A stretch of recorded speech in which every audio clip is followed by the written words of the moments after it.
Started off with some procedural lists as we head into camp, as we know right now. Not all the physicals have been done as of yet. There's still some happening this afternoon. But Kalia Davis, our rookie from Central Florida, he's going to be put on the NFI list. Same thing as PUP, it's just he did it in college, so it's the procedural listing is NFI. He'll be on that list. Charlie Warner will be on PUP. Charlie had a core muscle surgery earlier in the off season, still recovering from that. Hopeful that he returns some point during camp.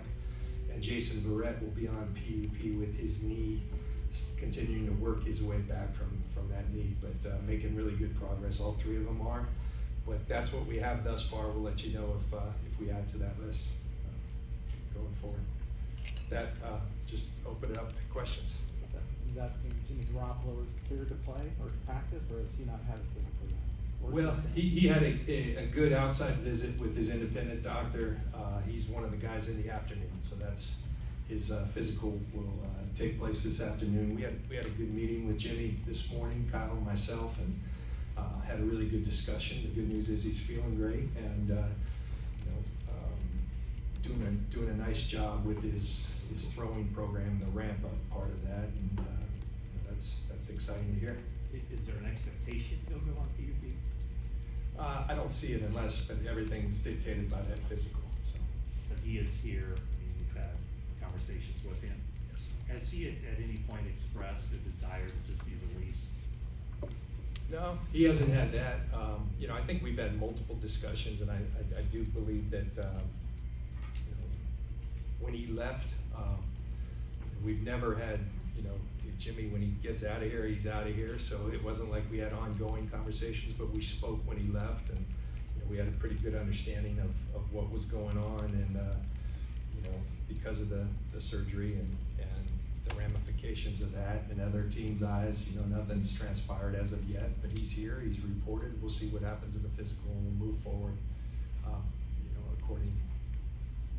Do you expect him to physical? Do you expect him to be practicing, or will you hold him out? No, I think like any player, there's always a reacclimation to practice and all that. So there's throwing to the side and ramping up, and he's still working on that. So. And I mean, it was great to talk to him today. It's always easier when you talk to the person. You got to talk to both of us. So just the three of us caught up on a lot of stuff, and I think all three of us are very much on the same page. Jimmy understands where we're at. We understand where we're at. Like, I can't tell you how appreciative I have been of Jimmy and him being here, and so appreciative of what he did for us last year. I think Jimmy, and we knew what move we made the year before on that. Jimmy did a hell of a job coming to camp and winning that job and getting us real close to the Super Bowl. But we have moved on to Trey. We're starting camp out this way. We think Jimmy would have been traded if the surgery didn't happen. It did. He needed to do it, so there's no ill will there at all. But it's good to see that he is healthy. But now it's all just seeing how this will end up. All three of us are on the same page, and we'll always think about Jimmy. He knows we have a team to think about too, and we'll work together to figure out the best thing for that. But in the meantime, I mean, he's cleared to practice, but he does have a throwing program that, like all guys do when they get elbow or shoulder surgery, anything with your arm, there's a protocol on how you build them up so they don't re-aggravate that. And they'll be doing that on the side and things. We don't plan on practicing with the team and things like that. And we'll take it day by day and constantly talk with them and hopefully we can figure out the best for both. Are you still hopeful that you'll be able to trade him, or do you feel that window was missed with the surgery? I think it made it a lot harder with the surgery. I think that's why everyone knows the situation we're in. And we understand that, so we're not trying to kid ourselves or play any game. I think the whole league understands that. But you also can't just give one of the better quarterbacks in the league, just make him available for no reason to the whole world. So, and the good thing is you can have those conversations with Jimmy, and he understands that too. So we're going to try to do the most for both sides, the best for both sides.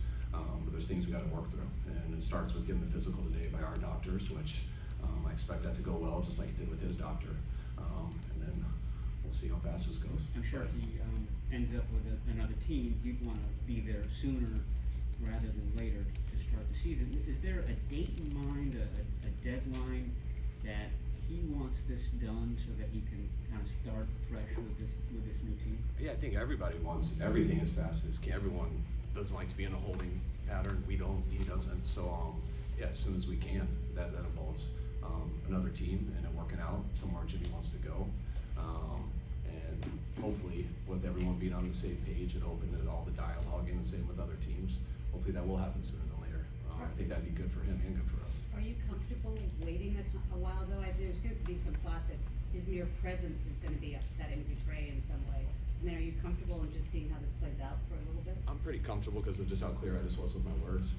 This is Trey's team, and that's nothing against Jimmy. We made that decision a year ago, and we're going with that, and we're not gonna mess around with that anymore. And I don't think we really have messed around with that much, but once we made that decision, we did, and Jimmy understands that fully. He's a big guy, and it's nothing against him either. That's a business decision, and that's what makes it not awkward.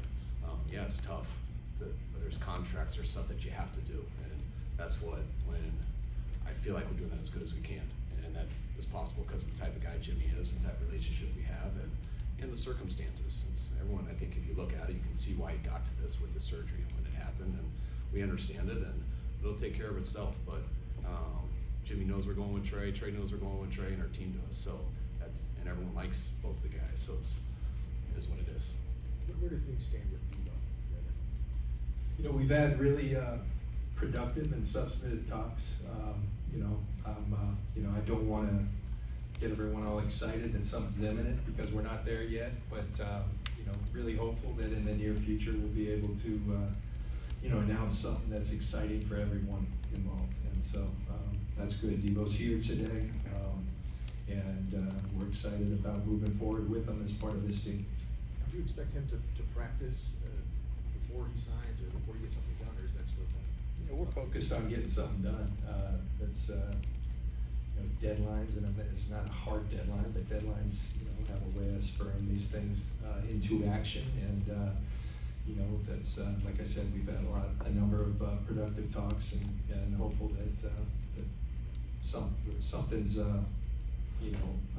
something's going to happen here in the near future. It's been reported that Trey Lance suffers from arm fatigue. That one day he'll throw a lot, and the next day his arm will be so tired he won't be able to throw at all. Is that accurate? I think it happened one day in training camp last year. Okay. But that would be accurate with every quarterback I ever coached. Yeah, guys get arm fatigue at times, but nothing Trey's arm was great throughout all of OTAs. It's been great talking to him through the whole summer, and I expect it to be the best it's looked tomorrow when we practice. But for a report to come out about a guy's arm soreness, I get it. There could be a report about every quarterback I've ever coached though too, but no, I think we're all right with his arm soreness. Oh, were there certain benchmarks with Trey that you saw either during his rookie season or at some points of this offseason where you got to a point where, okay, I do feel comfortable now giving him the team and making him the starting quarterback? Yeah, I mean, you'd always love to watch someone play 16 or 17 games. You know a lot more, but we studied the heck out of him in college. And then he had times in the first OTAs he got here in the rookie mini camp and in training camp where it's like, wow, this might come fast. And then you see the next day, it's like, all right, he is a rookie and he hasn't gone through a lot. So we saw that through the whole rookie year, the ups and downs. And that's what's tough about some young guys playing, because it's tough to go through those ups and downs and win a lot of games. That's why I thought it was great for him and for our team that he didn't have to go through that, and we still had a pretty decent season. But this offseason, I think the most encouraging thing is you go through all the ups and downs, but he comes to OTA 1, and it was how he finished the OTAs. You throw a lot at it, you go through a whole thing of installation and where he was at the end. Definitely not the finished product, but it was much further ahead than the beginning. And when you deal with a guy who's got the ability and stuff, and all eyes are on him, and the pressure's on him, not just with you guys, but with teammates and stuff, that's what you want to see, him getting better as he gets the opportunities. And if he gets better as he gets opportunities, then you're a hell of a lot more encouraged to give him a lot more opportunities. Kyle, how do you want to coach him this camp in terms of if a play breaks down, do you want him to pass first and just thread it in there? Or do you want to see him take off running and use those legs out? We haven't really, they've been under wraps basically for the last year and kind of get some of that going. Oh, I want him to do the best decision possible. And if the number 2 guy in the progression is wide open because they busted a coverage and he gets to there, that's good. I hope he hits number 2. If number 1's covered and there's a lane wide open and he just doesn't hesitate and hits it and moves the chains, I hope he does that. There's an element in when you have that skill asset of moving the ball with your feet. I mean, it's a great bonus. And anytime something happens, you want him to do that. And And that's the fine line of people playing this position, because a lot of times when people don't know, they're not developed enough at quarterback and they have that option, they're gonna always go to it, which is so cool to have that option. But that also doesn't allow you to get better in other areas. So that's what he's gotta find in his game. But the whole point is moving the chains. And we might call a play and number one's wide open, he doesn't throw it, you might be upset, but when it ends with a first down, you're quickly over it. And you get used to how do we win games, and you learn that with each player you coach. And you have an idea in practice, you have an idea off their skill set, but you have no idea until you get into the games. And usually a player gets better with the coach the more they're together, and the coach gets better with the player. But you don't just learn that stuff by talking about it, you gotta go through it. Kyle, do you feel like you're on the same page with Devo as far as how he's gonna be used this season? Has that been a thing that you two have discussed about just, will the second half of last season carry over to this season? Yeah, Debo and I had a real good discussion, we're on the exact same page on it. Kyle, Steve Young has made himself available sort of as a resource sounding board to Trey. Are you privy to those conversations, and what type of value does that provide somebody like Trey in this situation? I'm not privy to it, but I hope they talk all the time. Steve Young's one of my favorite players of all time, one of my favorite people of all time. And if you ever go back and watch his film, like, I like to act like I did in middle school, but I didn't. And you watch it now, it's like, holy cow, he's better than I even realized. So, and he's also one of the smartest people I've ever met in my life. So anytime that guy wants to talk to any of our players, please do it. There's one day where I think Trey was doing some promotional stuff with Jerry, and they were doing for the Goat Fuel, and they were shooting. Well, Steve had decided to come down and say hello to Trey, and I get a call. We had a new security guard, and Steve rolls up in his minivan, and somebody else said, "Hey, Steve's rolling around in his minivan, said he can't get in the gate," And so, but that day I do know I wasn't privy to what their discussion was. It was pretty cool to look out on the field and see those guys, and they talked for a long time. And I know Trey values that. Trey's a guy who's going to soak up as much information as humanly possible, and he also understands what a tremendous resource. And the same can be said for so many 49ers. Such a great tradition here, a winning tradition, and to not take advantage of that would be foolish. And we're just grateful for guys like Steve who are willing to share their experiences, with our guys. Brian Young's here today, and was here yesterday as he's getting ready for camp, and saw him in the locker room talking to a lot of our younger players. And the more of that we can get, the better. Steve Young mentioned that he sees Trey's processing abilities as one of his better qualities. Do you also see that from him? Yes, I do. I mean, that was one of the things we liked about him the most in college. Thought he, they didn't do a ton of it just because of how good of a team they were and how much they ran it. But when he did do it, you could see that he had the skill set to do it and was good at it. Completely different speed of the game compared to where he was playing in it now, and to get into those pockets is totally different. But you don't always get to see it in college quarterbacks, and it's not always their fault. Sometimes their offenses don't ask them to, but that's one thing I did like about studying Trey. Is D Ford here, and what's the plan for him? D Ford's not. I can tell you guys in the next couple of days they're working through some things, league, PA, and all that. But I think you guys will see the transaction. Leave it at that. In the spring, you guys didn't seem to be in a rush to get something done with Nick Bosa, and you didn't seem to be in a rush either. Is that something that could maybe wait till next off season? Where are you in that?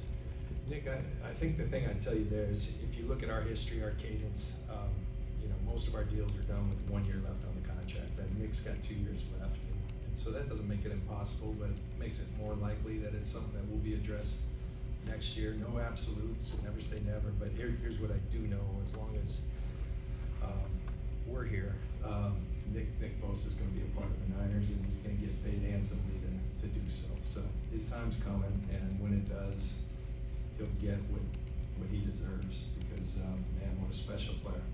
Kyle, do you still have the philosophy that you like your backup quarterback to have the same basic skill set as your starter?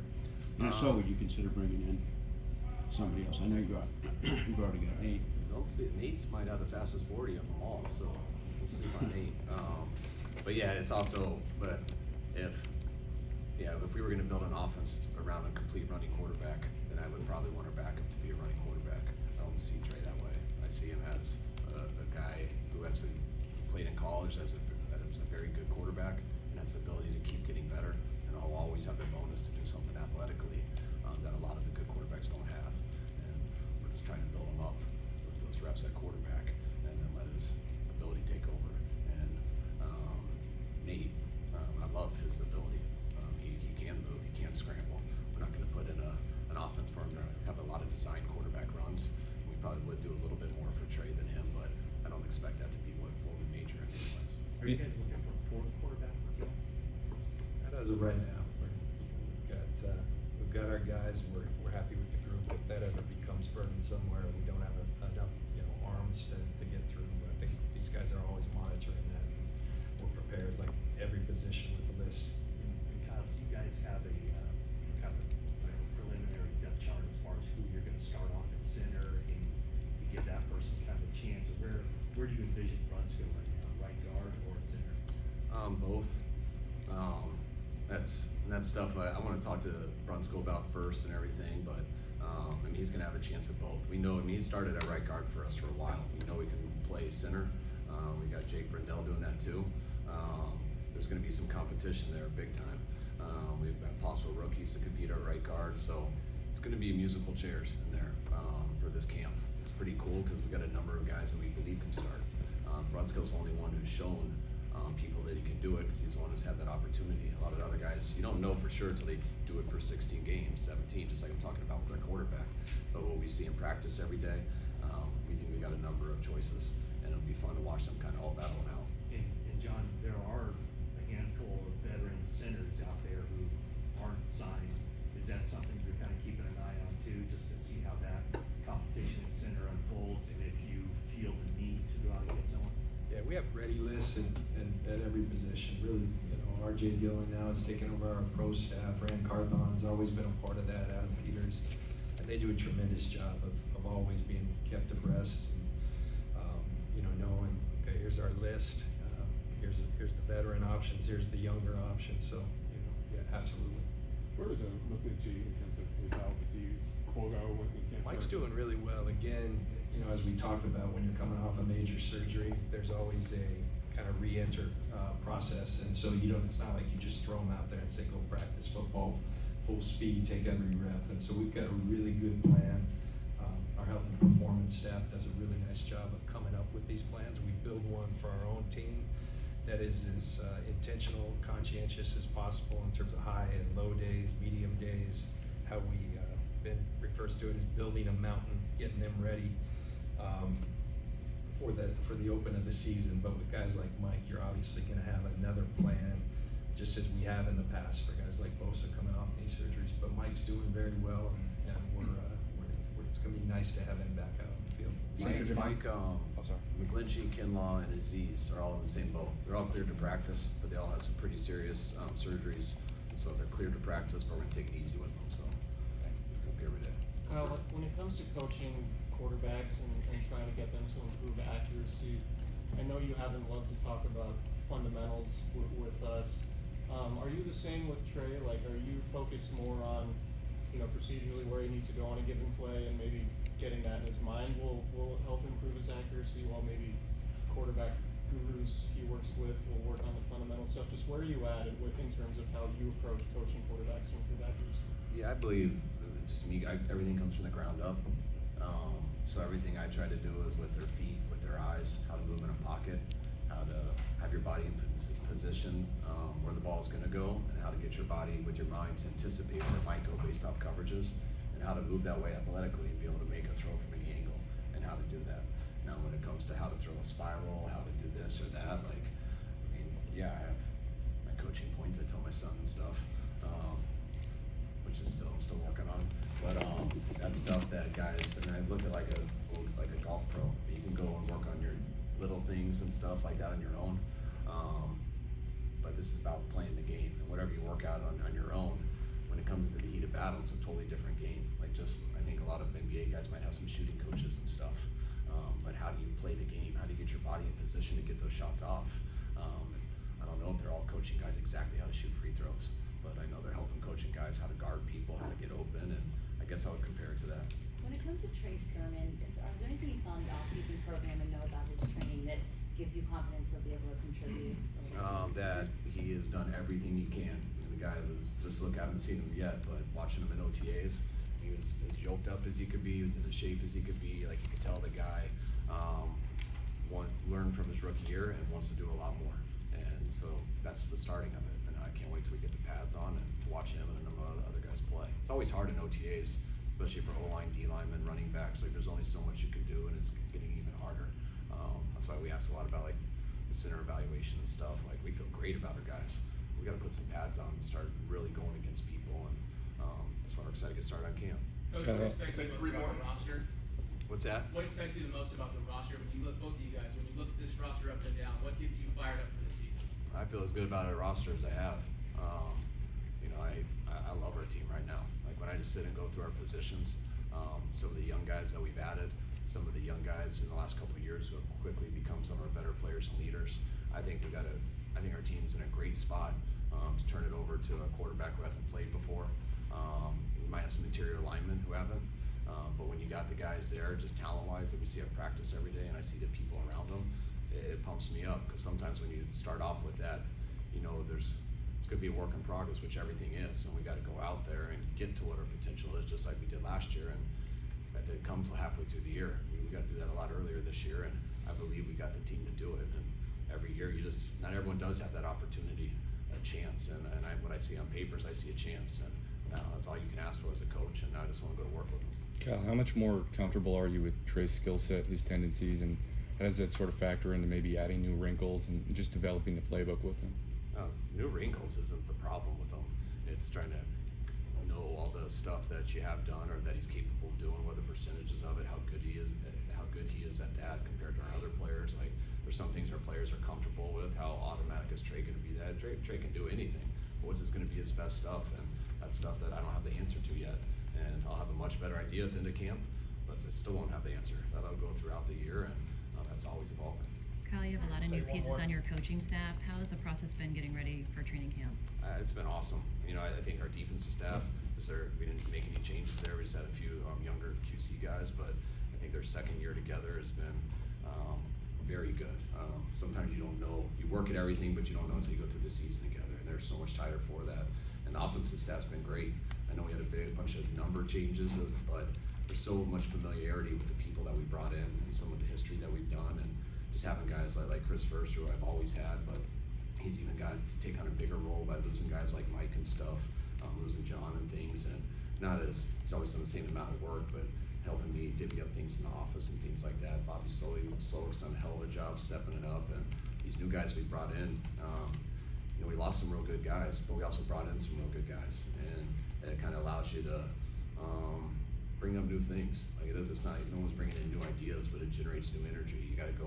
I've had to go teach some things that I haven't had to in a couple of years, and you spend that off season doing it so guys know what to expect.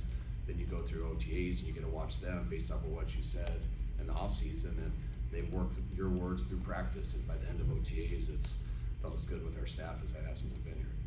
Last one, Liz. Kyle, just specifically, how enthusiastic are you about your options for your front seven? You've got a lot of solid linebackers and linemen that are Very enthusiastic. That goes in, how we feel about our team, and I think it starts there with our D-line and our linebackers. It's a group that has been around here for a while. I think we've only added stuff to help them with depth, and I think they're healthy as now as they've been. When they're healthy, we're tough to deal with, and when they haven't been healthy, we've had the depth that's been tough to deal with. So I think with our team, it starts right there.